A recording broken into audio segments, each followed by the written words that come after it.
नमस्कार विद्यार्थी मित्रांनो, मी रोहित वाळके तुमचं ज्ञानगंगा एज्युकेशनमध्ये सहर्ष स्वागत करत आहेत. तर मित्रांनो, आज आपण रिप्रोडक्शनबद्दल पाहणार आहोत. Reproduction in lower and higher animals. आपण आपण पाहिलं होतं reproduction in lower and higher प्लांट्सबद्दल आपण पाहिलं होतं. आता आपण इन्फॉर्मेशन्स ॲनिमल्सबद्दल इन्फॉर्मेशन पाहणार आहोत. तर त्या ठिकाणी पाहिलं गेलं तर जे की मोस्ट पाहिलं गेलं तर ॲनिमल्समध्ये आपण काय करतो, ह्युमनच्या रिप्रोडक्शनबद्दल काय करणार आहेत पाहणार आहोत. आता ह्युमनचं रिप्रोडक्शन जर पाहिलं गेलं तर काय त्या ठिकाणी पाहिलं गेलं तर वेगवेगळे त्या ठिकाणी काय आहेत रिप्रोडक्शनचे टाईप्स. आपण त्यामध्ये मोस्ट कॉमनली ह्युमनमध्ये येतो पाहिलं तर सेक्शुअल टाईप ऑफ रिप्रोडक्शन्स, ज्यामध्ये दोन वेगवेगळे पॅरेंट्स इन्व्हॉल्व आहेत, दोन वेगवेगळे त्या ठिकाणी गॅमेट्स इन्व्हॉल्व आहेत. अशा ठिकाणी काय होतं पाहिलं गेलं तर सेक्शुअल टाईप ऑफ रिप्रोडक्शन्स पाहायला मिळतं. मग हे पाहिलं गेलं तर काय होतं, ह्या ठिकाणी पाहिलं तर दोन आहेत. एक पाहिलं तर मेल रिप्रोडक्टिव्ह सिस्टीम आहे आणि दुसरी ह्युमनमध्ये पाहिलं गेलं तर फिमेल रिप्रोडक्टिव्ह सिस्टीम आहे. दोन रिप्रोडक्टिव्ह सिस्टीमचा आपण काय करणार आहोत, स्टडी करणार आहोत या चॅप्टरमध्ये. तर थोडंसं पाहूयात आपण मेल रिप्रोडक्टिव्ह सिस्टीम काय पाहिलं तर त्याचबरोबर पाहिलं तर त्या ठिकाणी तयार होणारे जे की स्पर्म्स कसे तयार होतात आणि एग कसे तयार होतात हे इम्पॉर्टंट पाहिलं तर, कारण हे कसे पाहिलं तर इट इज अ हॅप्लॉइड्स आणि हे मेन गॅमेट्स आहेत. जे गॅमेट्स काय करतात पाहिलं तर फर्टिलायझेशनला हेल्प करतात.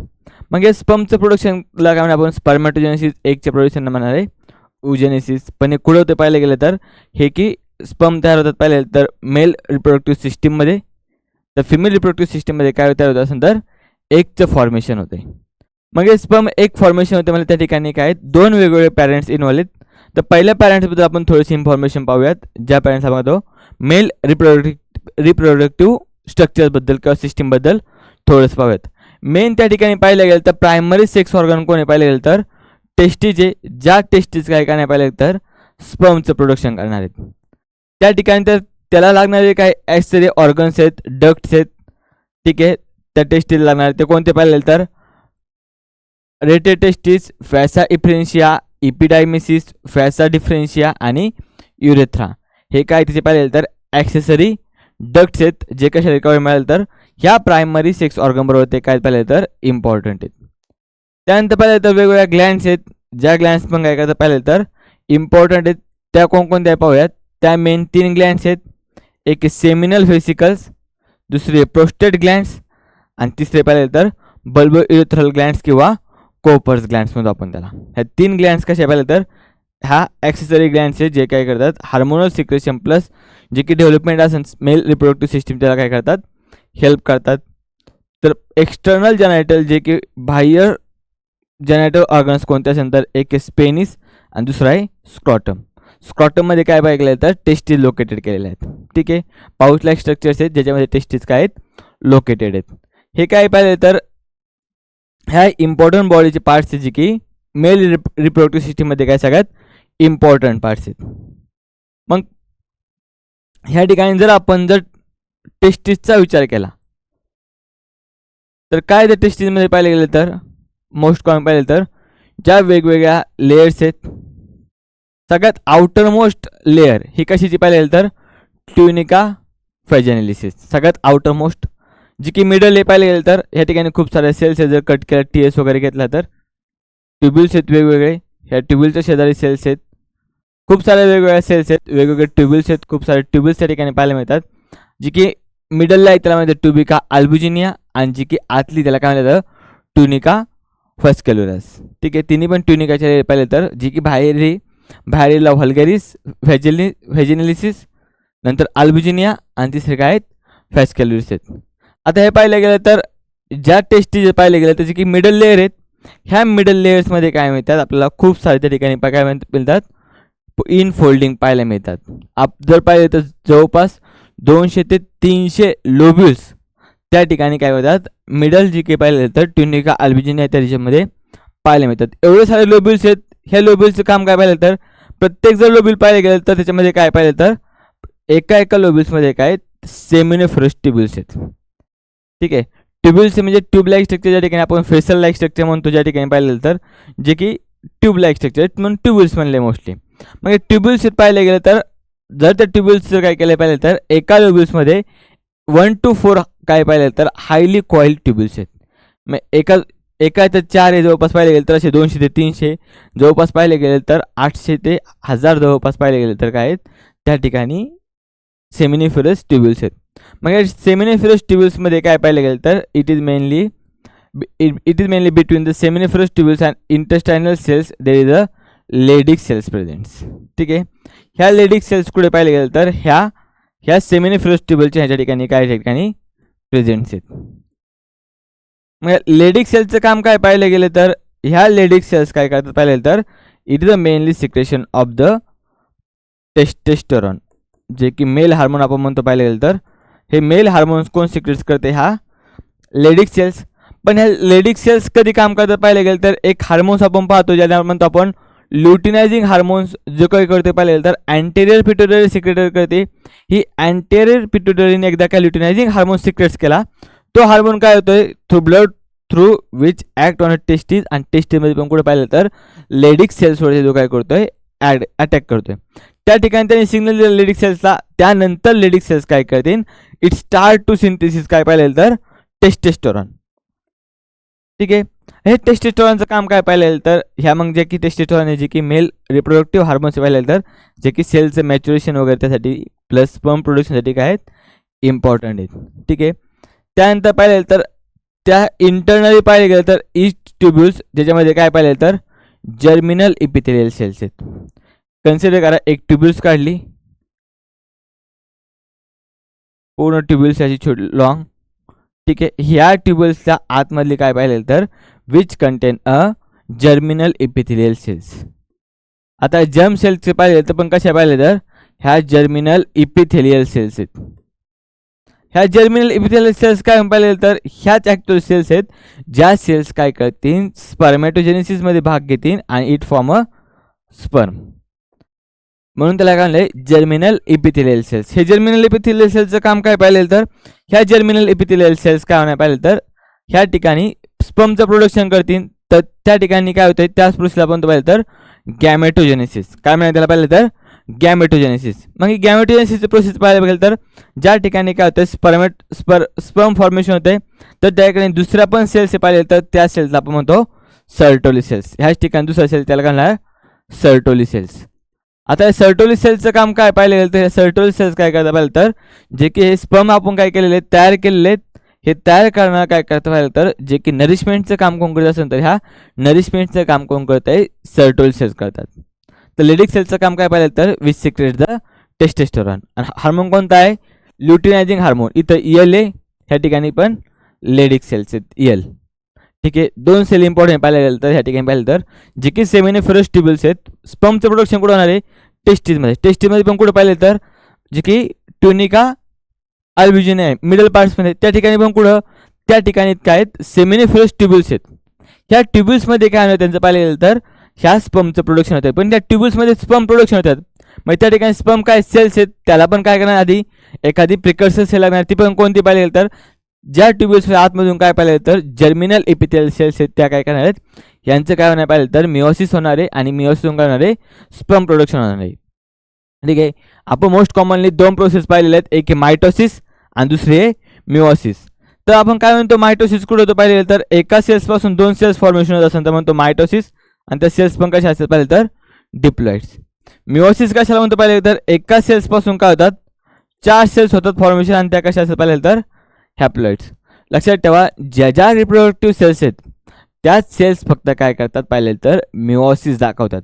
मग होल बॉडीचा जर आपण विचार केला तर होल बॉडीमध्ये 99.9% सेल्स सगळ्या काय पाहिलं तर फिजिटेटिव्ह सेल्स आहेत एक्सेप्ट ज्या की स्पर्म किंवा ज्या एक सेल्स आहेत ह्या स्पर्म आणि एक सेल्स ज्यावेळेस फॉर्मेशन आहेत त्या ठिकाणीच फक्त आणि फक्त मिओसिस पाहायला मिळते. अदरवाईज सगळ्या सेल्स काय करायला पाहिजे तर मायटोसिस शो करणार. लक्षात ठेवा जे की आपण मिओसिस मायटोसिस पाहतो जे की मिओसिसने काय होतात हॅप्लॉइड सेल होतात जेणेकरून काय होणार सिंपल लॉजिक काय आहे ह्या हॅप्लॉइड मेल हॅप्लॉइड आहे फिमेल हॅप्लॉइड आहे एक स्पर्म हॅप्लॉइड एक हॅप्लॉइड फ्युजन झालं तर काय होणार पाहिलं तर फर्टिलायझेशनमध्ये फ्युजन होतं त्याने काय होणार आहे डिप्लॉइड ऑर्गॅनिझम परत काय होणार आहे फॉर्मेशन होणार आहे. म्हणून ह्या पाहिलं ते काय पाहिलं तर मिओसिसमध्ये काय होतं हॅप्लॉइड्स तयार होतात पण हॅप्लॉइड्स कुठं पाहिलं तर ज्या की गॅमेटोजेनेसिसमध्येच फक्त आणि फक्त आपल्याला काय मिळतं पाहिलं तर मिओसिसची प्रोसेस पाहायला मिळते. बाकी सगळ्या सेल्समध्ये तुमच्या स्किनच्या आईच्या स्टमकच्या कोणत्याही सेल्स घ्या सगळ्या कशा पाहिलं तर फिजिटेटिव्ह सेल्स ज्यांच्यामध्ये आपल्याला फक्त आणि फक्त मायटोसिस पाहायला मिळतं. ठीक आहे. त्यानंतर जर आपण पाहायला गेलं तर जे की फिमेल रिप्रोडक्टिव्ह ही झाली मेल रिप्रोडक्टिव्ह सिस्टीमची थोडंसं काही इन्फॉर्मेशन. आपण थोडीशी काय पाहूयात फिमेल रिप्रोडक्टिव्ह सिस्टीमचे काय करूयात इन्फॉर्मेशन पाहूयात. ह्याच्यामध्ये मेन सेक्स ऑर्गन कसा आहे टेस्टिस येतं त्या ठिकाणी कोणता आहे प्रायमरी सेक्स ऑर्गन माहिती तर ओव्हरीज. ठीक आहे. Secondary sex organ primary sex organ ovaries काय म्हणलं जातं कारण ह्या ओव्हरीज काय करता पाहिजे तर it mainly produces the eggs. ठीक आहे. ह्या एगचे फॉर्मेशन करतात. त्या ठिकाणी पाहिलं गेलं तर सेकंडरी सेक्स ऑर्गन कोणते पाहिले गेलं तर सेकंडरी सेक्स ऑर्गनमध्ये तुमची फॅलोपियन ट्यूब ज्याला आपण ओव्हिडक्ट किंवा युटराईन ट्यूब म्हणतो, ज्याच्यामध्ये सुरुवातीला इन्फंडिबुलम आहे, नंतर ॲम्पुला आहे आणि नंतर इस्थमस आहे किंवा कॉर्निया म्हणतो. त्यानंतर पाहिलं गेलं तर काय युटेरस. युटेरसमध्ये पण काय जी की फंडस आहे, मेन बॉडी आहे, खाली सर्विक्स आहेत, नंतर व्हजायनल पार्ट्स आहे पाहिले गेलं तर त्या व्हजायनल पार्ट्स त्याला काय ॲक्सेसरी ग्लँड्स आहेत ज्या ग्लँड्स काय करतात पाहिले तर रिप्रोडक्शनमध्ये हेल्प करतात. ह्या ठिकाणी पण कोणते बर्थोलिन किंवा आपण त्याला म्हणतो फेस्टिब्युलर ग्लँड्स किंवा दुसरी कोणती पाहिली तर मॅमरी ग्लँड्स. हे मॅमरी ग्लँड्सचं काम काय to produce the milk. Milk प्रोडक्शनचं काय पाहिलं तर मॅमरी ग्लँडचं काम आहे. जे की एक्सटर्नल जेनायटल पार्ट्स या ठिकाणी पाहिले गेलं तर एक्सटर्नल जेनायटल पार्ट्समध्ये येतात फेस्टिब्युल, लबायला, क्लिटोरिस, लबायला मेजोरा आणि मोन्स पिबिस. हे कशाचे पाहिले तर एक्सटर्नल जेनायटल पार्ट्स आहेत. ठीक आहे. आता मोस्ट पाहिले गेलं तर काय ठिकाणी पाहिलं तर दोन त्या ठिकाणी आपल्याला काय मिळतात पाहिले गेलं तर ओव्हरीज पाहायला मिळतात. ज्या ओव्हरीज काय एकमेकांना फॅलोपियन ट्यूब थ्रू काय पाहिलं गेलं तर कनेक्टेड आहेत. ह्या कनेक्टेड असताना काय होतं पाहिलं गेलं तर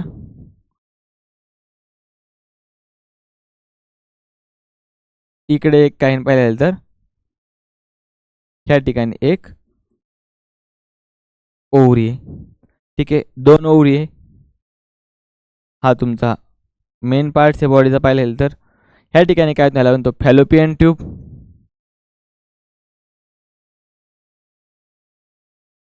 ही जी मेन आहे हा पार्ट्स काय पाहिलं तर हे आहेत ओव्हरीज.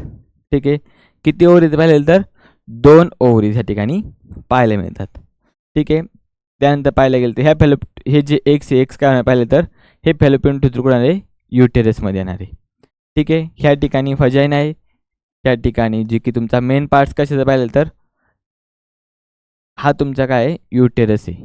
ह्या ठिकाणी काय होणार आहे बेबी इम्प्लांट होणार आहे. युटेरस ठिकाणी काय होतं बेबीचं इम्प्लांट्स होतं. ह्या ठिकाणी व्हजायनल पार्ट्स आहे आणि या ठिकाणी सर्विक्सचा पार्ट आहे. बाकीचा जो की बाहेरचा आहे काय म्हणतात एक्सटर्नल जेनेटल्स पार्ट या ठिकाणी पाहायला मिळतात. हे काय पाहायला येईल तर it's simple structures of the female reproductive system. ज्याच्यामध्ये काय आहेत मेन सेक्स ऑर्गन कोणता आहे ओव्हरीज आहेत कारण ह्या ओव्हरीज काय प्रोड्यूस करण्यात पाहिजे तर it mainly produces the eggs.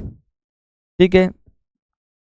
त्यानंतर पाहिलं गेलं तर हे जे एग्स प्रोडक्शन होतं या ठिकाणी पाहिलं गेलं तर हे एग्स कसं प्रोड्यूस होतं त्या ठिकाणी जी की सायकल पाहिलं गेलं तर त्या सायकलला आपण काय म्हणतो पाहिलं तर मेन्स्ट्रुअल सायकल.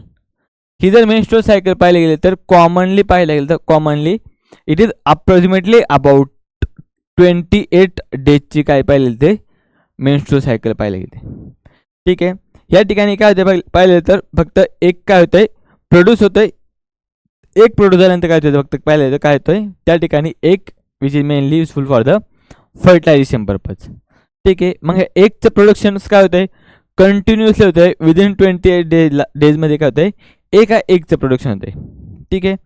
म्हणजे थ्रूआउट इयर विचार केला तर विदिन इयर्स 13च्या अप्रॉक्सिमेटली काय केलं जातात एग्स प्रोड्यूस केले जाते. ठीक आहे. मग या सुरुवातीला सगळ्यात काय होतं पाहिलं तर मेन्स्ट्रुअल जी की सायकल 28 डेजची आहेत. पहिले जे 5 दिवस आहेत 1 to 5 डेज ह्या डेजला म्हणलं तर पाहिलं गेलं तर मेन्स्ट्रुअल फेज. आता मेन्स्ट्रुअल फेज काय होतं पाहिलं गेलं तर ह्या ठिकाणी होतं जो की बऱ्यापैकी तुमचं जे की ब्लड आहे मेन्स्ट्रुअल ब्लड आहे. ब्लड बरोबर तुमचे पाहिलं गेलं तर जे की म्युकस आहेत टिश्यू फ्लुइड आहे किंवा एंडोमेट्रियम लायनिंग आहे किंवा अनफर्टिलाइज ओसाइट आहे. ह्यांचं सगळ्यांचं काय केलं जाईल डिस्चार्ज केलं जाईल. कधी ड्युरिंग 5 डेज. आता 5 डेज पूर्ण डिस्चार्ज झालं त्या ठिकाणी पाहिलं गेलं तर त्या ठिकाणी काय नाही पाहिलं तर त्या ठिकाणच्या ज्या की सेल्स आहेत ओव्हरीमधल्या आता 5 डेज नंतर काय नाही पाहिलं तर सगळं जे की वेस्ट आहे वेस्ट काय झाले रिमूव्ह झाले. जे की त्यानंतर काय ती सेकंड स्टेप येते 5 to 13 डेज. ह्याला म्हणलं तर प्रोलिफरेटिव्ह स्टेज किंवा पाहिलं तर फॉलिक्युलर फेज. आता या फॉलिक्युलर फेज किंवा प्रोलिफरेटिव्ह स्टेजमध्ये काय पाहिलं तर ह्या ठिकाणी होतं एगचं मॅच्युरेशन. ठीक आहे.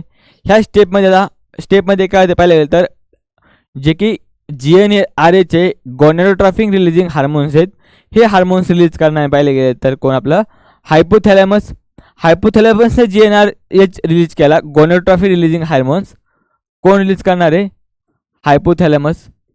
आता हायपोथॅलॅमसने रिलीज केला पाहिलं गेलं तर त्यानंतर तो येणार कुठं पाहिलं तर अँटेरियर पिट्युटरी. पिट्युटरीमध्ये पण येणार पाहिलं तर कुठं अँटेरियर पिट्युटरीमध्ये येणार आहे. अँटेरियर पिट्युटरी काय करणार पाहिलं गेलं तर दोन हार्मोन आहे गॉनेडोट्रॉपिक हार्मोन्स कोणते FSH आणि LH काय करणार आहे? सिक्रेशन करणार आहेत. आता FSH आणि LH हे कुठं होते पाहिलं गेलं तर it goes to the development for the ovaries किंवा एगच्या डेव्हलपमेंटमध्ये काय जातात ते पार्टिसिपेट घेतात. आता हे ओव्हरीमध्ये जाणार पण ओव्हरीमध्ये कुठं जाणार पाहिलं गेलं तर it is mainly helpful for the development of the Graafian follicles. ठीक आहे. आता ग्रॅफियन फॉलिकल्स काय पाहिलं गेलं तर जे फॉलिकल्स आहेत ह्या फॉलिकल्सपासून काय नाही पाहिलं तर एगचं प्रोडक्शन होणार आहे. ठीक आहे. त्या फॉलिकलला काय लावेल तर ग्रॅफियन फॉलिकल्स. ठीक आहे. ह्या ग्रॅफियन फॉलिकलचे काय नाही पाहिलं तर डेव्हलपमेंट स्टार्ट होणार आहे. ह्या ठिकाणी पाहिलं गेलं तर इस्ट्रोजन त्या ठिकाणी ग्रॅफियन फॉलिकल्स काय करणार आहेत? Start to secrete the estrogen. ते काय करणार आहे? इस्ट्रोजनचं सिक्रेशन काय करणार आहे? स्टार्ट करणार आहेत. त्या ठिकाणी इस्ट्रोजन सिक्रेशन स्टार्ट झालं जे की सुरुवातीच्या पहिल्या 5 दिवसामध्ये जे काय झालं होतं पाहिलं तर जे की एंडोमेट्रियमची ऑल होती, जी की लायनिंग होती, ती लायनिंग काय झाली होती? ब्रेकडाऊन झाली होती, शेड आउट झाली होती. मग ती थिक होती, ती कशी झाली ती? थिन झाली ती. त्या ठिकाणची परत एंडोमेट्रियमची लायनिंग आहेत. एंडोमेट्रियमची लायनिंग काय केलं ते अगेन थिक केलं जाते. कोणी करते पाहिलं गेलं तर हे करते पाहिलं तर ग्रॅफियन फॉलिकल्सने काय केलं मग इस्ट्रोजन सिक्रेशन केलं जातं. त्या ठिकाणी होते पाहिलं गेलं तर LH किंवा ल्युटिनायझिंग हार्मोन्सचं काय होते पाहिलं गेलं तर जास्त प्रमाणात सिक्रेशन होते. LH सर्ज होते. त्या ठिकाणी ज्यावेळेस LH काय होईल सगळ्यात जास्त प्रमाणात त्या ठिकाणी पाहायला मिळेल अशा वेळेस मात्र त्या ज्या ग्रॅफियन फॉलिकल्स होत्या त्या ग्रॅफियन फॉलिकल्समधून काय होतं पाहिलं तर त्या ग्रॅफियन फॉलिकल रप्चर झाल्यानंतर ते रिलीज करते पाहिलं गेलं तर सेकंडरी ओसाइट्स. आता सेकंडरी ओसाइट्स काय आहे ते आपण पाहूयात पुढे गेलो तरी ओजेनेसिसमध्ये. ठीक आहे. आता सेकंडरी ओसाइट्स काय केलं त्यांनी पाहिलं गेलं तर रिलीज केलाय. हा पाहिलं तर हॅप्लॉइड आहे. मग एक काय करतात इनडायरेक्टली ते काय करतात रिलीज करतात ड्युरिंग द डेज ऑफ 14. म्हणजे जवळपास पाहायला गेला तर ज्या ठिकाणी फर्टिलायझेशनसाठी फेवरेबल जो पिरियड आपण कन्सिडर केला तो 12 to 15 डेजच्या आसपास किंवा 17 डेजच्या आसपास आपण काय करतोय त्या ठिकाणी जर स्पर्म जर गेले त्या ठिकाणी काय होते ओव्ह्युलेटरी फेज होते. अशा ठिकाणी मात्र फर्टिलायझेशन चान्सेस काय होतात इन्क्रीज होतात. ठीक आहे. कारण ओव्ह्युलेटरी फेज कुठे पाहिलं तर अप्रॉक्सिमेटली 14 डेजच्या आसपास काय आहेत ओव्ह्युलेटरी फेज आहेत. मग या ठिकाणी एक्स त्या ठिकाणी काय होणार आहे रेडी झालेले ते कुठं होणार आहे पाहिलं तर एनर कुठं आहेत फॅलोपियम ट्यूबमध्ये. मग त्या ठिकाणी एक्स काय आहे रेडी आहेत. रेडी कधी होतं पाहिलं तर 14 डेजला. मग त्या ठिकाणी जर स्पर्म जर गेले पोहोचले तर त्या ठिकाणी फर्टिलायझेशन चान्सेस काय होतात इन्क्रीज होतात. त्यानंतर पाहिलं गेलं तर जे की रिमेनंट्स ग्रॅफियन फॉलिकल्स आहेत which transfer to the corpus luteum. जे की राहिलेले आहेत त्यातलं फक्त काय केलं आहे ओसाइड रिलीज केला आहे. बाकीचं जे की ग्रॅफियन फॉलिकल्स जे की होतं त्याला कशात केलं जातं कॉर्पस ल्युटियममध्ये कन्वर्ट केलं जाते. आता कॉर्पस ल्युटियम्स काय होते पाहिलं गेलं तर it mainly degenerates to form a corpus albicans. त्याचं परत अगेन कन्वर्ट कशात केलं पाहिलं तर डिजनरेट करून कॉर्पस अल्बिकन्समध्ये कन्वर्ट केलं जाते. आता ह्या ठिकाणी जर कन्सिडर करा ह्याला म्हणतात काय पाहिलं तर ह्या ठिकाणी जर फर्टिलायझेशन झालं तर ठीक आहे आणि जर नाही झालं तर व्हॉट हॅपन तर नेक्स्ट स्टेप काय ते अगेन फर्टिलायझेशन झालं तर बेबी काय होणार आहे इम्प्लांट होणार आहे जे की झायगोट फॉर्मेशन होईल. झायगोट कुठे येईल पाहिलं गेलं तर ओव्हरीमध्ये येईल झायगोट कुठे पाहिलं गेलं तर त्या ठिकाणी पाहिलं तर युटेरसमध्ये येईल आणि त्या ठिकाणी इम्प्लांट होईल. पण जर फर्टिलायझेशन झालं नाही तर काय होईल तर ती प्रोसेस पाहू आपण पहिल्यांदा. If they the absence of fertilization त्याला म्हणतो पाहिलं तर पोस्ट ओव्ह्युलेटरी किंवा सिक्रेटरी ल्युटियल फेज काय पाहिलं तर 15 to 28 डेजमध्ये पाहिलं तर जे कॉर्पस ल्युटियम ज्याने काय केलं होतं कॉर्पस अल्बिकन्स फॉर्मेशन झालं होतं त्या ठिकाणी काय पाहिलं तर जी की लेवल्स पाहिलं गेलं तर इस्ट्रोजनची आणि प्रोजेस्टेरॉनची लेवल काय होईल डिक्रीज होईल आणि त्या ठिकाणी सिक्रेशन काय पाहिलं तर प्रोस्टाग्लॅन्डिन्स. हे प्रोस्टाग्लॅन्डिन्स काय पाहिलं तर जे की प्रोस्टाग्लॅन्डिन्स प्रोस्टासायक्लिन्स म्हणतो आपण जे काय पाहिलं तर पेन ज्याच्यामुळे आपल्या बऱ्यापैकी होतो ते पेन कॉज करणारे काय पाहिलं तर मॉलिक्युल्स आपल्या बॉडीमधले जे काय होतं त्याच्यामुळं आपल्याला थोडंसं काय होतं पेन होते. कोण येते पाहिलं तर इट इज द प्रोस्टाग्लॅन्डिन्स किंवा प्रोस्टासायक्लिन्स.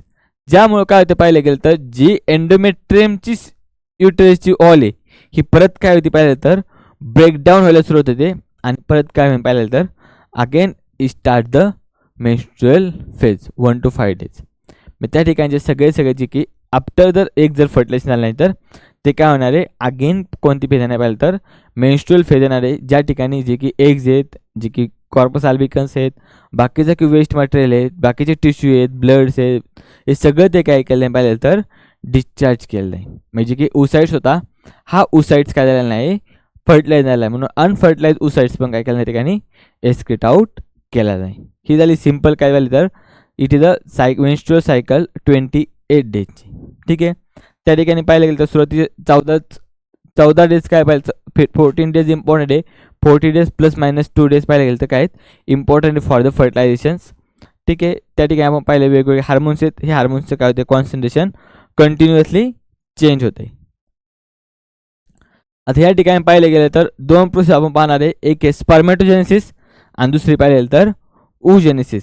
आता काय होतं पाहिलं तर स्पर्मॅटोजेनेसिस जेनेसिस म्हणजे काय फॉर्मेशन आणि oogenesis म्हणजे काय स्पर्मॅटोजेनेसिस म्हणजे स्पर्मचं फॉर्मेशन करणे तर oogenesis म्हणजे काय पाहिलं तर एगचं फॉर्मेशन करायचे. आता एगचं कसं फॉर्मेशन करणार आहे किंवा स्पर्मचं फॉर्मेशन ज्यापासून करणार आहे स्पर्मॅटोजेनेसिस. तर सुरुवातीला आपण पाहूयात formation of sperm known as a spermatogenesis. ज्या सेल्स पाहिले गेलं तर सेमिनिफरस ट्युबलच्या काय आतमध्ये ज्याला आपण म्हणतो जर्मिनल इपिथेलियल सेल्स त्याला आपण काय पाहिलं तर प्रीमॉर्डियल जर्म सेल्स. ह्या प्रीमॉर्डियल जर्म सेल्स कशा पाहिले गेले तर ह्या डिप्लॉइड्स आहेत ज्या सेलचं अजून काय झालं नाही डिव्हिजन झालं नाही. आता ह्या सेलचं काय होतं कंटिन्युअसली डिव्हिजन होते आणि ह्या डिव्हिजन झाल्यानंतर काय होतं पाहिलं तर ह्या ठिकाणी जो फॉर्मेशन झाला आपण स्पर्मॅटोगोनिया. जसा ओगोनिया आहे तसा या ठिकाणी काय फॉर्मेशन होत आहे स्पर्मॅटोगोनिया. आता स्पर्मॅटोगोनिया पण कसा पाहिला गेला तसा स्पर्मॅटोगोनिया कसा पाहिला तर हा सुद्धा कसा पाहिला तर डिप्लॉइड आहे. आता या ठिकाणी पाहिले गेलं तर हा स्पर्मॅटोगोनियाची काय होते पाहिले गेलं तर हळूहळू साईज काय व्हायला लागते इन्क्रीज व्हायला लागते ज्याला आपण म्हणतो ग्रोथ फेज. ज्या ग्रोथ फेजमध्ये त्याची साईज इन्क्रीज होती त्याला आपण म्हणतो प्रायमरी स्पर्मॅटोसाइट्स. ठीक आहे. आता प्रायमरी स्पर्मॅटोसाइट जे की सेल्स फक्त काय झालेले आहेत पाहिले तर इनलार्जमेंट झालेली आहेत. ह्या प्रायमरी सेल्स कसे जातात पाहिलं तर it goes to the maturation phase. ठीक आहे. पहिली मल्टिप्लिकेशन सेल वाढल्या त्यांची ग्रोथ झाली आता त्याची काय होणार आहे मॅच्युरेशन होणार आहे. मॅच्युरेशनमध्ये काय होतं पाहिलं गेलं तर ज्या ठिकाणी स्पर्मॅटोसाइट्सचं काय पाहिलं तर स्पर्मॅटोसाइट्स तयार होईल सेकंडरी स्पर्मॅटोसाइट्स. हा सेकंडरी स्पर्मॅटोसाइट्स मात्र कसं पाहिलं तर हॅप्लॉइड ह्या ठिकाणची प्रोसेस त्याला काय म्हणतो आपण मिओसिस. ठीक आहे. आता ॲक्च्युली पाहिलं गेलं तर जे की प्रायमरी स्पर्मॅटोसाइट्स आहे त्याचं काय होणार आहे डिव्हिजन होणार आहे. हा एक सेल होती डिप्लॉइड याच्या काय झाल्या 2 हॅप्लॉइड सेल झाल्या. आता ह्या हॅप्लॉइड सेलचा अगेन काय होणार आहे डिव्हिजन होणार आहे. त्याच्यापासून किती सेल्स होतील 1 2 3 4. ठीक आहे. ॲक्च्युली याच्यामध्ये सायटोप्लाझमिक ब्रिज वगैरे असतात ते नंतर काय होतात सेपरेट होतात. ह्या 4ला काय म्हणतं पाहिलं तर स्पर्मॅटिड्स. हे स्पर्मॅटिड्स पण कसे पाहिले गेले तर हॅप्लॉइड आहे. आता ह्या स्पर्मॅटोचं काय पाहिलं तर स्पर्मिओजेनेसिस आणि या ठिकाणी काय प्रॉपर त्याची काय पाहिलं तर डेव्हलपमेंट होईल. ठीक आहे.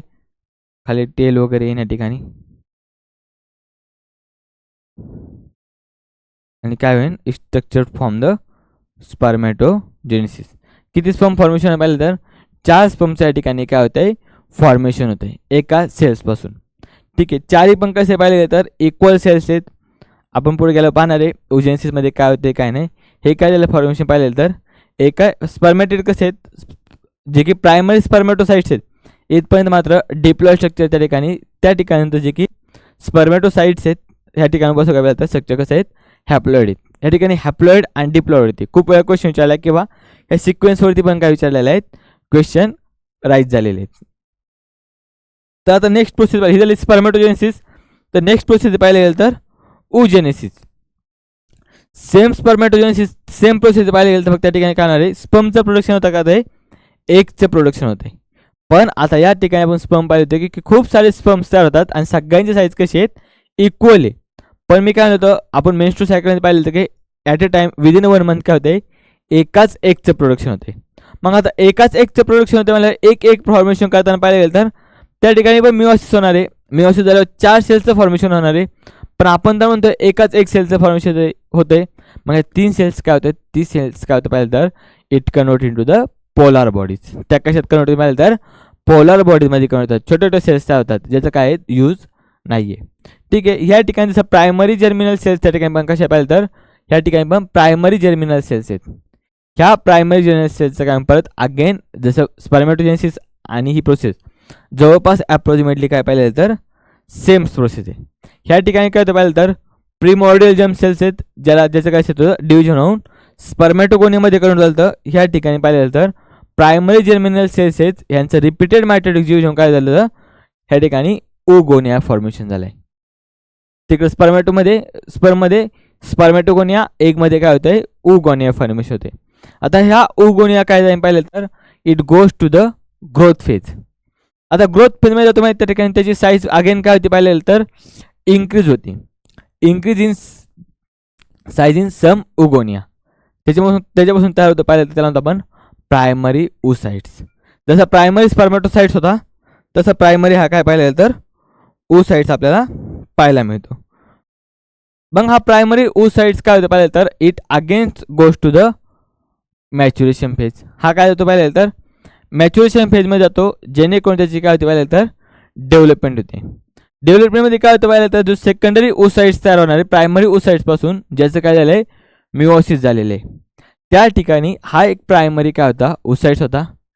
ह्याचं झालं डिव्हिजन झालं काय होतं पाहिलं तर एक मोठी सेल्स तयार होती आणि एक छोटी सेल्स तयार होती. ह्या ठिकाणी दोन्ही इक्वल सेल्स तयार होत नाहीत. जी सेकंड सेल म्हणायचं पाहिलं तर it is the first polar bodies. ही पण कशी पाहिलं तर पोलार बॉडी सेल आहे सिंगल सेल आहे.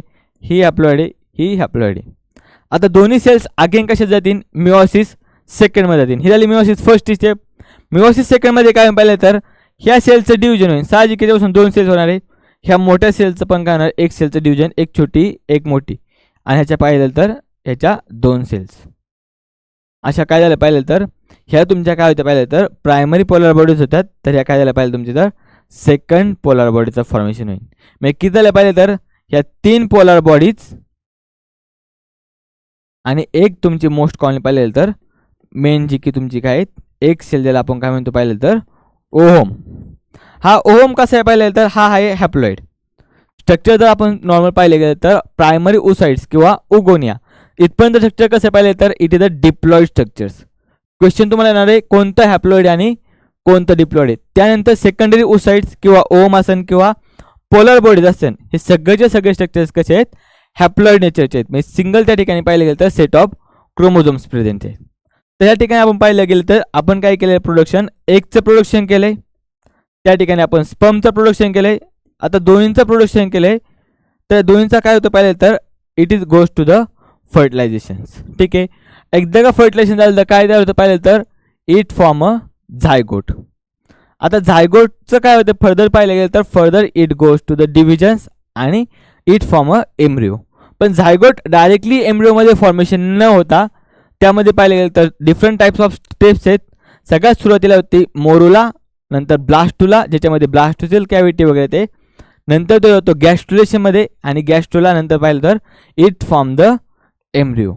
सिम्पल स्टेप आहे. ह्या स्टेपवरती पण क्वेश्चन आहेत पाहिलं तर झायगोट किंवा एम्ब्रिओनिक डेव्हलपमेंट. झायगोट नंतर काय मोरुला ब्लास्टुला गॅस्ट्रुला आणि एम्ब्रिओ. आता ज्या ठिकाणी आपण पाहिलं गेलं तर वेगवेगळ्या सेल्स आहे फक्त सिंगल सेल्सला काय म्हणतो पाहिलं तर आफ्टर द एकचं काय होणार आहे स्पर्म बरोबर फ्युजन होणार आहे. तर काय तर होतं पाहिलं तर इट फॉर्म मोस्ट पाहिलं तर झायगोट. ठीक आहे. ह्या झायगोटचं काय होणार पाहिलं तर हे दोन्ही कसे होते पाहिलं तर हा हॅप्लॉइड हा डिप्लॉइड हा हॅप्लॉइड दोन्ही हॅप्लॉइड आहेत. ह्यांचं फ्युजन झाल्यानंतर काय होईल डिप्लॉइड झायगोट फॉर्मेशन होईल. मग हा डिप्लॉइड झायगोट फॉर्मेशन झाल्यानंतर काय होणार पाहिलं तर हा डिप्लॉइड झायगोट्स काय होतोय ह्याचे काय आहेत वेगवेगळे जर्म स्लेयर्स ते काय करतील फॉर्मेशन करतील ड्युरिंग द डेव्हलपमेंट. मग ह्या जर्म स्लेयर्स कोणत्या आहेत 3 टाईपचे आपण जर्म स्लेयर पाहिल्या कोणत्या आहेत. एक जी बाहेरची लेयर त्याला म्हणतो आपण एक्टोडम्स मधली जिला काय म्हणतो आपण मेसोडम्स आणि जी सगळ्यात आतली त्याला काय म्हणतो आपण पाहिलं तर एंडोडर्म कन्सिडर करतो. आता 3 लेयर्स आहेत. तिन्ही लेयर्स काय पाहिलं तर ह्या ठिकाणी ज्या की फ्युचरमध्ये जाऊन कोणकोणते बॉडी पार्ट्स काय करतील डेव्हलप करतील त्याला आपण काय म्हणतो पाहिलं तर जर्म्स लेयर्स. आणि कधी पाहिलं तर ज्या टायमाला बेबीची काय होती पाहिलं गेलं तर डेव्हलपमेंट होती. ह्या डेव्हलपमेंटल स्टेपमध्ये आपण ठरवलं होतं की ह्या ज्या लेयर्स आहेत ह्या लेयर्स फ्युचरमध्ये जाऊन काय होतील, बॉडीचा कोणता पार्ट्स काय करतील, तयार करतील. मग कोणकोणते पार्ट्स तयार करतात पाहिलं गेलं तर ज्या की ॲक्टोडमच्या सेल्स आहेत, ज्या सगळ्यात काय पाहिलं तर सगळ्यात बाहेरच्या सेल्स पाहिलं तर ड्युरिंग द डेव्हलपमेंट ह्या ठिकाणी ज्या की आउटरमोस्ट बॉडीचे बऱ्यापैकी पार्ट्स ते काय करतात, तयार करतात. आता त्या ठिकाणी कोणते पाहिलं गेलं तर जी की स्किन आहे आपली बॉडीची, आपल्या बॉडीचे हेअर्स आहेत, नेल्स आहेत, स्वेट ग्लँड्स आहेत, आपली सलायवरी ग्लँड्स आहे, मॅमरी ग्लँड्स आहे, लॅक्रिनल ग्लँड्स आहेत, सिबेशिनल ग्लँड्स आहेत, आपला कॉर्निया, लेन्स, आईज, रेटिना. ठीक आहे, ह्यांसारखे बऱ्यापैकी बॉडीचे पार्ट्स जे की एक्सटर्नल आपल्या बऱ्यापैकी दिसतात. त्याचबरोबर आपल्या जे की नसल इपिथिलियम सेल्स आहेत, ज्यानंतर टीथचं इनेमल आहे. आता क्वेश्चन राईज करून पाहिजे लक्षात ठेवा, इनेमल्स ऑफ टीथ हे कशाचं ओरिजिन पाहिलं तर एक्टोडम आहेत, जे की आपलं कान आहेत, इयरचं इंटरनल आणि एक्सटर्नल पार्ट्स हा पण कशाचं पाहिलं गेलं तर हा पण एक्टोडमचा पार्ट्स आहेत. पण त्या ठिकाणी पाहिलं तर फोरगट आसन, हिंडगट आसन हे दोन्ही पार्ट्स कशाचे पाहिलं गेलं तर हे दोन्ही पार्ट्स एक्टोडमचेच आहे. आता या ठिकाणी क्वेश्चन करतो पाहिलं तर टीथवरती एक लक्ष फोकस करायचा. आता मेन पाहिलं गेलं तर आपण ॲड्रिनल मेडुला, ॲड्रिनल मेडुला हा पार्ट्स कशाचा पाहिलं तर it is the parts of ectoderms. आता या ठिकाणी पाहिलं गेलं तर टीथबद्दल पहा तुम्ही थोडंसं. इनेमल ऑफ टीथ हा पार्ट्स कशाचा पाहिलं तर हा आहे एक्टोडमचा, पण त्यातलं टीथमधलं डेंटाईनचं स्ट्रक्चर असेल जे की डेंटाईन कशापासून म्हणले पाहिजे तर मेसोडम्सपासून म्हणलेले आहेत. मग असे क्वेश्चन्स जे की ट्रिकी आहे ह्याच्यावरती मात्र MCQ 100% राहतात. त्यानंतर तुम्ही काय पाहिलं गेलं तर जे की जे आपण काय पाहिलं आहे, ज्या ठिकाणी आपण ॲड्रिनल मेडुला पाहिलं गेलं तर हा ॲड्रिनल मेडुला आपण किडनीमध्ये स्ट्रक्चरमध्ये पाहिलेलं आहे. पण मेडुला हा पार्ट कशाचा आहे, एक्टोडमचा आहे. तर ॲड्रिनल कॉर्टेक्स हा पार्ट कशाचा पाहिलं गेलं तर हा मेसोडमचा पार्ट्स आहेत. मग असे MCQ लक्षात ठेवायचे जे काय पाहिलं तर कन्फ्युजिंग MCQ आहेत, ह्याच्यावरती मात्र काय हमखास क्वेश्चन असतात. जसं की ॲड्रिनल मेडुला, ॲड्रिनल कॉर्टेक्स, किंवा ज्या ठिकाणी पाहिलं तर इनेमल ऑफ टीथ आणि डेंटाईन ऑफ टीथ. कन्फ्युजन आहे कारण दोन्ही पण आपण टीथचे पार्ट्स आहेत, त्या ठिकाणी काय असेल एकच ओरिजिनचं असेल, पण एका ओरिजिनचं नाही, ते पाहिलं तर वेगवेगळ्या ओरिजिनचे आहेत. अशावरती मात्र हमखास क्वेश्चन आहेत. काही ग्लँड्स आहेत, अँटेरियर ग्लँड्स आहे, पोस्टेरियर पिट्युटरी आहे. ठीक आहे, त्यानंतर पाहिलं तर पिनियल ग्लँड्स आणि एंटायर नर्वस सिस्टीम कशाचा पार्ट आहे पाहिलं तर जे की एक्टोडमचा पार्ट्स आहेत. मेसोडमचे कोणकोणते पाहिले गेले तर जे की ऑल टाईप ऑफ मसल आहेत एक्सेप्ट फक्त आपले जे इरिस मसल्स आणि सिलिअरी मसल्स ऑफ आईज हे कशापासून आहे, एक्टोडम्स ओरिजिन आहेत. बाकी सगळे मसल्स कसे पाहिले तर मेसोडम्स ओरिजिन आहेत. त्यानंतर पाहिलं गेलं तर आपलं जे की कनेक्टिव्ह टिश्यू आहेत, जे की डर्मीच्या स्किनची, हर्ट आहे, आपलं ब्लड व्हेसल्स आहेत, ब्लड आहेत, लिम्फॅटिक सिस्टीम आहे, मिडल एअरचा पार्ट्स आहेत. त्यानंतर डेंटाईन ऑफ टीथ आहे, युरिनरी रिप्रोडक्टिव्ह डक्ट्स आहेत, काही गोनॅड्स. त्यानंतर किडनी जर पाहिली गेली तर त्याच ठिकाणी पाहिलं गेलं तर कोराइड ऑफ आईज हे कशाचे पार्ट्स पाहिलं तर मेसोडम ओरिजिन पार्ट्स आहेत. त्यातून तुम्ही टीथ, कॉर्टेक्स आणि ब्लड सिस्टीम किंवा मसल सिस्टीम काय करा लक्षात ठेवायचे की मेसोडम्स ओरिजिन आहेत. आता सगळ्यात आतले बॉडीचे पार्ट्स आहेत हे मोस्ट कॉमनली एंडोडम्स ओरिजिन आहेत, मोस्ट कॉमनली म्हणतो. पण त्याच्यामध्ये काय होतात काही मेसोडम ओरिजिन काय बॉडीच्या इंटरनल पार्टसुद्धा पाहायला मिळतात. ठीक आहे, पण मोस्ट कॉमन लक्षात ठेवा जो की फोरगट आणि हिंडगट हा कशाचा पार्ट आहे पाहिलं तर हा एक्टोडम ओरिजिन आहेत. तर मिडगट हा कशाचा पार्ट आहे काय तर हा मात्र एंडोडम ओरिजिन आहेत. ठीक आहे, मधला आहे तो एंडोडम आहे, जो की सुरुवातीचा आणि जो शेवटचा आहे हा गटचा पार्ट कशाचा आहे, एक्टोडम ओरिजिन आहेत. त्या ठिकाणी पाहिलं तर आपलं स्टमच आहे, इंटेस्टाईन, टंग, tonsil, lungs, trachea, ब्रॉन्किया, लॅरिंग्स, bladder, urinary ब्लॅडर्स वगैरे हे पार्ट्स कशाचे आहेत, हे पार्ट्स एंडोडम्स आहेत. त्यानंतर vaginal, liver, pancreas, thyroid glands, parathyroid glands, thymus glands, Eustachian tube, epithelium of urethra आणि मिडल एअरचा पार्ट्स कशाचा पाहिलं तर हा मिडल एअरची जी की लायनिंग आहे ही लायनिंग कशाची पाहिलं तर ही एंडोडम ओरिजिन आहेत. ठीक आहे, हे सगळं काय करायचं आपल्याला लक्षात ठेवायचे. सगळे बॉडी पार्ट्स कसे आहेत पाहिलं तर इम्पॉर्टंट आहेत, ज्या ठिकाणी काय आहेत वेगवेगळे जे की पार्ट्स आहेत. हा मिडल इयरचा पार्ट्स आहे, हा मिडल इयरचा पार्ट्स मात्र कशाचे आहेत, एंडोडम ओरिजिन आहेत. पण जो पाहिलं गेलं तर एक्सटर्नल इयरचा पार्ट्स किंवा इंटरनल इयरचा पार्ट्स कशाचे आहेत, एक्टोडम ओरिजिन आहेत. ठीक आहे, राहील लक्षात सगळे सगळे एकदा वाचायच्यात आणि जे जे इम्पॉर्टंट आहेत ते काय करायच्यात लक्षात ठेवायच्यात. जे बॉडीचे पार्ट्स काय आहेत, एक्टोडर्म्स कोणते आहेत, एंडोडर्म्स कोणते आहेत आणि मेसोडर्म्स ओरिजिन कोणते आहेत. आता पाहूयात आपण थोडंसं काय पाहूयात. आफ्टर द फर्टिलायझेशन काय होणार पाहिलं तर जो बेबी इम्प्लांट होणार आहे झायगोट आपण एम्ब्रिओ पाहिला. मग हे एम्ब्रिओची पूर्ण डेव्हलपमेंट पाहिले तर ड्युरिंग द किती होती पाहिलं तर ड्युरिंग 9 मंथ त्याची काय होती प्रॉपर डेव्हलपमेंट आपल्याला काय ठिकाणी पाहायला मिळते. मग या 9 मंथ काय केलेले आहेत 3 ट्रायमिस्टरमध्ये की थर्ड ट्रायमिस्टरमध्ये काय केले आहेत डिस्ट्रीब्यूट केलेले. पहिले 3 मंथमध्ये काय डेव्हलपमेंट होती, नंतर थर्ड मंथमध्ये काय होते आणि शेवटच्या 3 मंथमध्ये काय होते. तसे 3 ट्रायमिस्टरमध्ये त्यांना काय केलेलं आहे डिव्हिजन केलेलं आहे. 9 मंथला 3 मंथचे एक ट्रायमिस्टर आहे. ठीक आहे. पहिल्या 3 मंथमध्ये किंवा पहिल्या 12 वीक्समध्ये काय होते पाहिलं तर सगळ्यात सुरुवातीला काय होत असेल तर त्या बेबीची काय होते जो की कॅलस आहेत एम्ब्रिओ आहेत ह्याच्या हार्टबीट सगळ्यात सुरुवातीला होत्या. लक्षात ठेवा. पाहिलं तर ड्युरिंग द 6 वीक्स म्हणजे जवळपास पाहिले गेलं तर 1.5 महिन्याच्या आसपास काय त्या ठिकाणी हार्टबीट्स त्या ठिकाणी बेबीचे वाजायला सुरुवात होतात. मग हार्टबीट जर त्या बेबीचे समजा जर वाजत असतील किंवा होत असतील तर त्या ठिकाणी आपण समजू की तो बेबी काय हेल्दी आहे किंवा त्याची ग्रोथ प्रॉपरमेंट चाललेली आहे. ठीक आहे.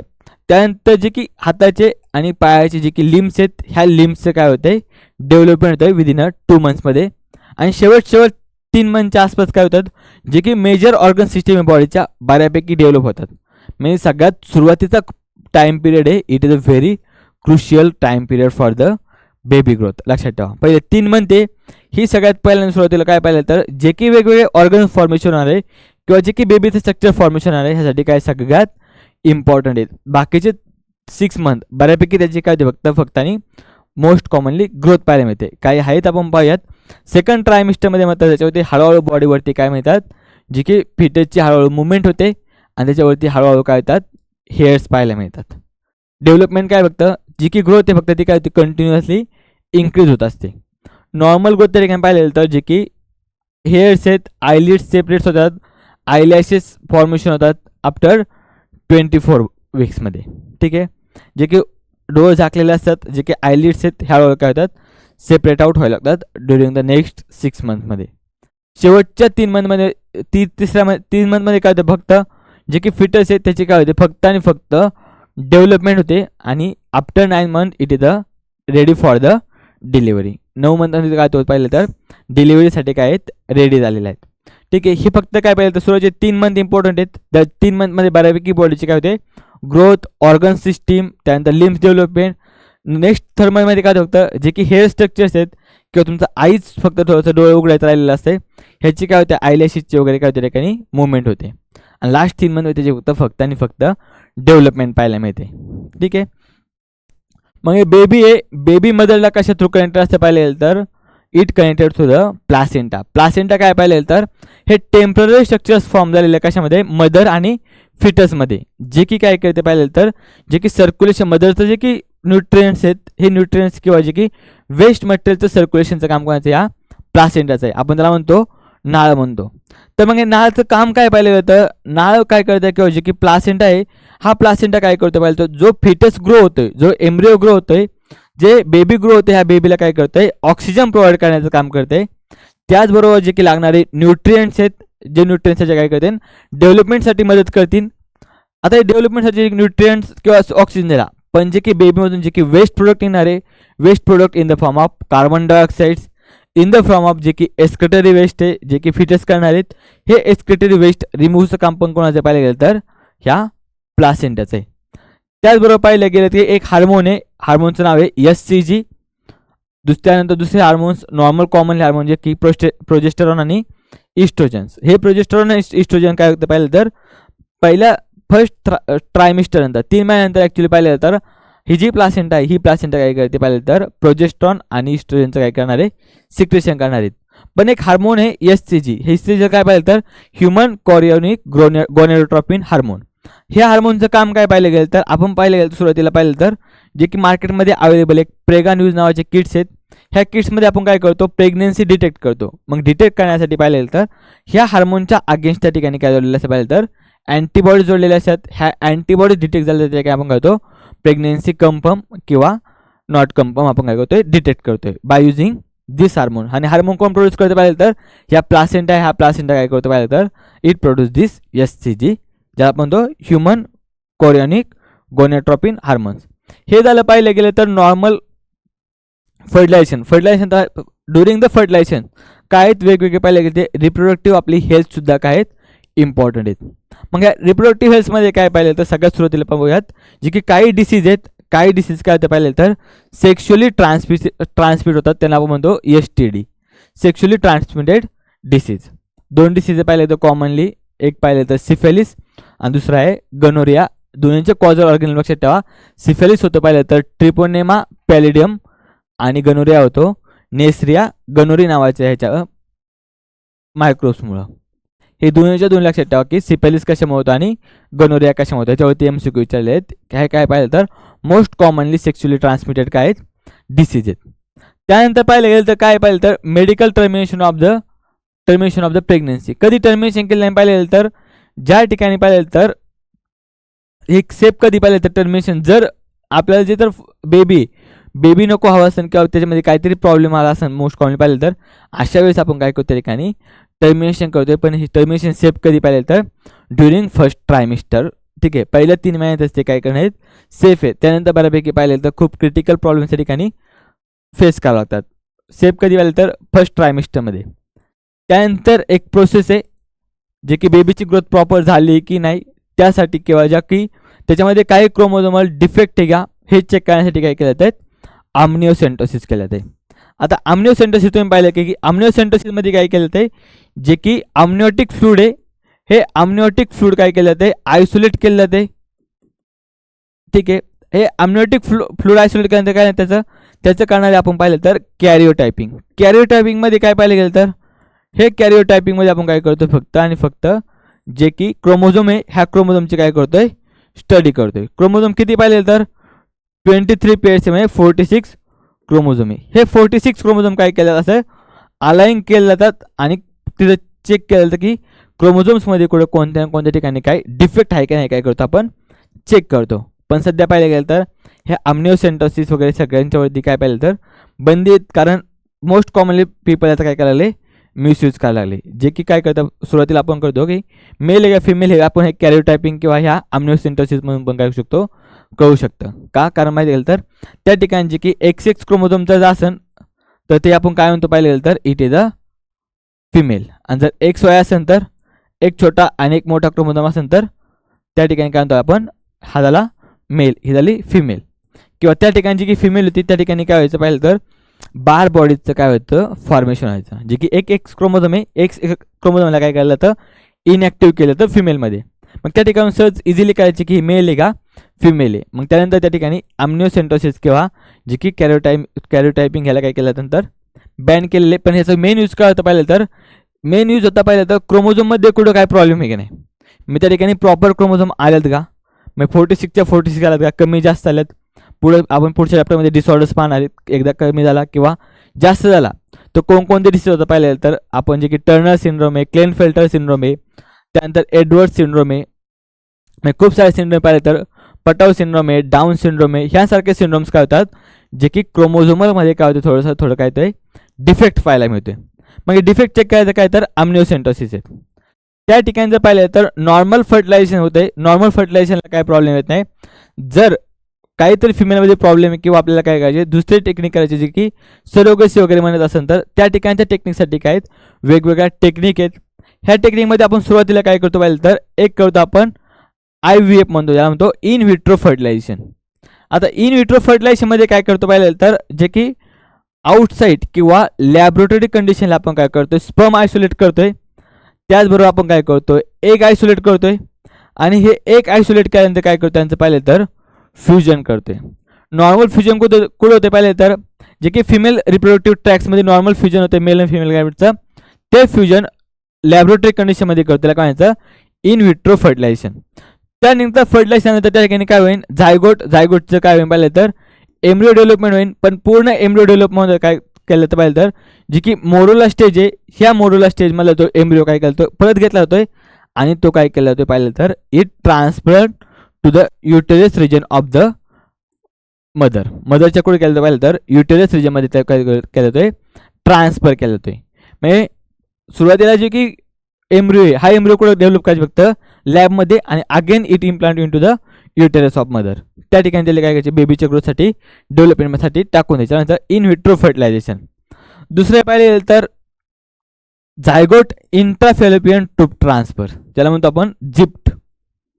जिप्टमध्ये काय होते पाहिले गेले तर जो की झायगोट आहे, हा झायगोट किंवा जो की ब्लास्टोसिस्ट आहे, जो की 8 सेल ब्लास्टोमी असते पाहिले तर हा काय केला जातो, डायरेक्टली ट्रान्सफर केला जातो फॅलोपियन ट्यूबमध्ये. फॅलोपियन ट्यूब पाहिले आपण, ओव्हरीनंतर काय त्याची की ट्यूब येते, काय म्हणतात फॅलोपियन ट्यूब. ह्या ठिकाणी काय केलं जातं, ट्रान्सफर केलं जातं, त्याला काय म्हणायचं झायगोट इंट्राफॅलोपियन ट्यूब ट्रान्सपोर्ट. हा ठिकाणचा झायगोट हे पाहिलं तर हा कुठे येणार आहे, युटेरसमध्ये येणार आहे, आणि युटेरसमध्ये आल्यानंतर त्या ठिकाणी काय होणार आहे, इम्प्लांट होणार आहे, त्याला म्हणायचं जिप्ट. ठीक आहे. त्यानंतर मोस्ट तिसरी टेक्निक हे पाहिलं तर ज्याला आपण म्हणतो गिफ्ट, ज्याच्यामध्ये काय केलं जातं, झायगोट नंतर काय करतोय गॅमेट इंट्राफॅलोपियन ट्यूब ट्रान्सफर. ज्या ठिकाणी पाहिलं तर गॅमेट्स काय करणार आहेत, ट्रान्सफर करणार आहेत. आता IVF मध्ये काय होतं पाहिलं तर गॅमेट्सच होते, मेल गॅमेट्स फिमेल गॅमेट्स. पण फ्यूज कुठे करतो आपण पाहिलं गेलं तर आपण फ्यूज आउटसाइड द बॉडी करतो तो. ठीक आहे. सेम टेक्निक गिफ्टमध्ये पण आहे, पण त्या ठिकाणी पाहिलं तर हे लॅबोरेटरी कंडिशनमध्ये न करू करता डायरेक्टली आपण काय करतोय, स्पर्म आणि एग डायरेक्टली इंट्रोड्यूस करतोय. कुठे पाहिलं तर it introduce to the fallopian tube of the mother, ज्या की मदरच्या की फॅलोपियन ट्यूबमध्ये काय करतोय, इंट्रोड्यूस करतोय. झायगोट इंट्रोड्यूस नाही करत, डायरेक्टली आपण काय करतोय गॅमेट्सचं फर्दर काय होणार आहे, फर्टिलायझेशन नंतर झायगोट डेव्हलपमेंट होणार आहे. त्या ठिकाणच्या प्रसंगांना पाहिलं तर गिफ्ट, ज्या ठिकाणी गॅमेट इंट्राफॅलोपियन ट्यूब ट्रान्सफर, गॅमेट्स काय केले जाते, ट्रान्सफर केले जाते. आता काही टेक्निक आहेत, ज्या टेक्निक्स आपण काय करतो पाहिलं तर ह्या टेक्निक यूज करतो for the control the birth. काही टेम्पररी आहेत तर काही परमनंट आहेत. टेम्पररीमध्ये पाहिले गेले तर जे की सेफ पिरियडमध्ये काय केलं तर पाहिलं तर ज्या ठिकाणी रिदम मेथड म्हणतो त्या ठिकाणी काय ठिकाणी तो इथे सेफ पिरियड आहे for the control the birth control. त्यानंतर क्वायटस इंटरप्टच करतो आपण. त्यानंतर लॅक्टेशनल अम्युनिराय करतोय, स्पर्मॅसाइड्स करतोय जे की स्पर्मला काय करतील, किल करतील. आपण कंडोम यूज करतोय. त्यानंतर डायफ्रॅगम अँड सर्विकल कॅप यूज करतोय. त्याचबरोबर जर पाहिलं गेलं तर जे की IUCD ज्याला काय म्हणतो आपण इंट्रायुटेराईन कॉन्ट्रासेप्टिव्ह डिव्हाइसेस आपण काय करतोय, यूज करतोय. त्याचबरोबर काय केले जातात, काही करतात बर्थ कंट्रोल पिल्स काय घेतले जातात. ठीक आहे. हे काय झाले पाहिले तर it is a temporary birth control methods आहेत. पण परमनंट जर आपल्याला बर्थ कंट्रोल करायचं असेल तर ठिकाणी दोन आहे. एकाला आपण म्हणतो फॅसोक्टोमी. जर मेलमधल्या जे की फेसल्स आहेत, ज्या फेसलमधून ज्याला की सेमिनल फ्लुइड ट्यूब्यूल्स आहेत, सेमिनल फ्लुइड ट्यूब्यूल्समधून काय ते पाहिलं गेलं तर जे की स्पर्म प्रोड्यूस होते, स्पर्म कुठे ते पाहिलं गेलं तर it comes to the penis. पण त्या ठिकाणचे जे की फेसल्स आहेत त्या फेसलला काय केलं जातं, कट केलं जाते, जेणेकरून जे की स्पर्म तयार झालेले ते काय होणार नाहीत, एक्झिट होणार नाहीत. त्या प्रोसेसला काय म्हणतो पाहिलं तर फॅसोक्टोमी. ती जर फिमेलमध्ये केलं तर म्हणायचं ट्युबेक्टोमी.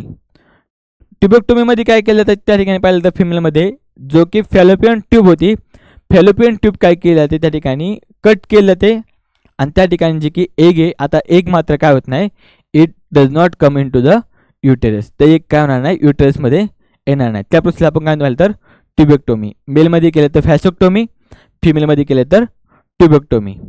हे झालं सगळं. It's all about the fertilization in animals, ज्याच्यामध्ये आपण सुरुवातीला काय पाहिजे तर जे की ओजेनेसिसचे प्रोसेस, स्पर्मेटोजेनेसिस प्रोसेस. सगळ्यात सुरुवातीला आपण पाहिलं की मेल रिप्रोडक्टिव्ह ऑर्गन्स, त्यानंतर female reproductive organs. Female reproductive organs आपण मेन्स्ट्रुअल सायकल पाहिली. त्यानंतर आपण एगचं प्रोडक्शन पाहिलं, ज्याला म्हणतो आपण ओजेनेसिस. स्पर्मचं प्रोडक्शन पाहिलं आपण स्पर्मेटोजेनेसिस. त्यानंतर पाहिलं गेलं तर जे की आफ्टर द स्पर्म आणि एक त्यानंतर फर्टिलायझेशन पाहिलं. फर्टिलायझेशन आपण काय पाहिलं त्या ठिकाणी पाहिलं तर आपण पाहिलं त्या ठिकाणी वेगवेगळ्या टेक्निक, ज्या टेक्निक काय होतं पाहिलं तर रिप्रोडक्शन जर झालं नाही त्या ठिकाणी STD पाहिले आपण, MTF, amniocentesis, IVF, ZIFT, GIFT आणि बर्थ कंट्रोल मेथड्स पाहिल्या. It's all about the reproduction in higher animals. Thank you.